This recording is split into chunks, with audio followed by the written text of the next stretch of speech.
Jack Barefoot's positivity is infectious, but it's a positivity that's not unfounded, whether it be through his love of sports, his lifelong friendships, or the love of his family. Jack always finds a way to keep a smile on his face. But most of his joy is sourced from his faith, something he's made a focal point in his life. I've actually grown up going to Christian schools. I went to Anchored Christian, and then I switched to Bowling Green Christian Academy, and I kind of like switched back between those. And I've been in church all my life, you know. And so, I've always had faith, and I've considered myself, a strong believer. But Jack's faith was put to the test through an event he never imagined occurring. August 5th at Ryan's Fatted Calf, a local meat shop that is owned and run by Jack's family.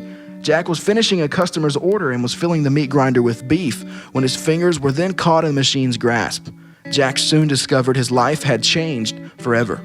When that happened, I was like freaking out, and my cousin Willie was behind me cutting fish, and so I just turned it off. And right before I pulled my hand out, I was like, I'm gonna be all right, I can get through this, whatever it is. I just remember that. And I pulled it out, and I just looked at my hand because I thought it was just fingertips. And that's when I realized, all my fingers were gone. Just a few miles away, Jack's mom, Stephanie Barefoot, was enjoying lunch with her mother and her daughter when she received the news, which was initially misinterpreted. I got a phone call, and they said Jack's been in an accident. Now, Jack had already called his dad, and so Jeff, my husband Jeff, was on the way. They said, Jack's been in an accident. We think he chopped off the tip of his finger. So I flew out of there, just left them, and had to call back and tell them why I left, because I went running, having no idea what had actually happened. I thought it was the very tip.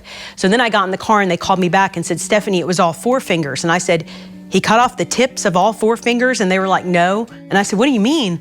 And they said, Stephanie, we think he cut off all 4 fingers.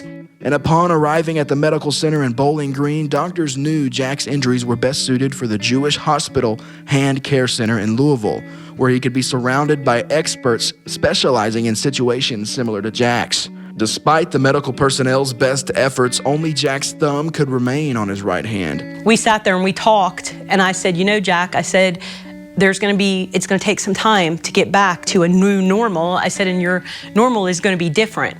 And I remember he looked over at me and he said, Mom, he said, I'm so thankful I have my thumb. I'm so thankful I have my hand. He said, I'm going to do everything I did before. Don't worry. It might take some time, but don't worry. With the journey only having just begun, Jack's story began to grow and grow. A family member even reached out to Super Bowl champion and current Tampa Bay Buccaneers pass rusher Jason Pierre-Paul, who suffered similar injuries to Jack when he lost part of his hand and his fingers to a fireworks accident. He kept saying, he's like, he goes, I kept looking and some girl was just blowing up my messages saying, I need to talk to you right now. And so I checked in, I heard about what happened. And so he's like, I was for sure gonna reach out to you. So him just telling me all the time, he's like, you can't get down on yourself. He's like, you gotta know you're gonna be able to do anything you want. And before his hand had even healed, he began to practice and push himself to the limit when he discovered he might make his comeback dreams a reality. I just started messing around and like stick handling a little bit. I was like, I can still play. I was like, I think I'm gonna be all right. Well, once it heals up, of course. And so we'd go to the practices and I would get out there and mess around a little bit. And I was like, I can kind of do this. I was like, this isn't that bad. So from there on forward, I was like, I know I need a special glove and I know I need this to heal. The healing Jack could take care of on his own, but the glove came from someone very near and dear to him. His great aunt, Celeste Tenaro Johnson, began to craft him a glove that would accommodate his injuries. So she decided, she's like, you know what, I'm gonna sew you a glove. She's like, I'll use parts from another glove. She's like, I'll throw them in there. She goes, I'm gonna sew you a glove. And so it's a constant circle. And we just put extra Velcro around it so it stays still and I can still move it and stuff. The idea of him participating in hockey again was no longer a goal, but an achievement. Because in October, only 2 months after the accident, Jack was set to be back on the rink with his team. But unbeknownst to Jack, lifelong family friend and Warren County inline hockey coach Dan Klein had something much more commemorating in mind.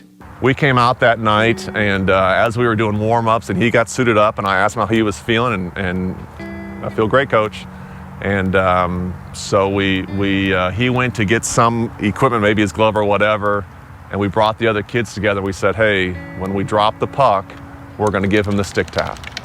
In hockey, the stick tap is the ultimate sign of respect. And for Jack, the respect and the love from his teammates made a substantial impact.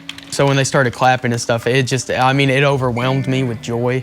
Just knowing that all these people were really waiting for me to come back too. and knowing how much they love me and care for me and are just ready to play with me again. I mean, it just made me feel good knowing that they really do care about me, you know what I mean? But the future for Jack is not limited to hockey alone. Next fall semester, I'm gonna hopefully graduate with my associates in business from Sky and then transfer to Western. I think by next spring is what the deal is. Through it all, Jack realized his positivity stemmed from his faith, friends, and family, but he wants others to realize how much life truly offers. You gotta realize how many blessings you actually have that you don't even count. Because you have so many more blessings than failures in your life, and people don't like to count them. But once you realize that, then, I mean, you should just, it's gonna make you become a positive person, just realizing how many blessings you actually have. Reporting for WNKY, I'm John Reynolds.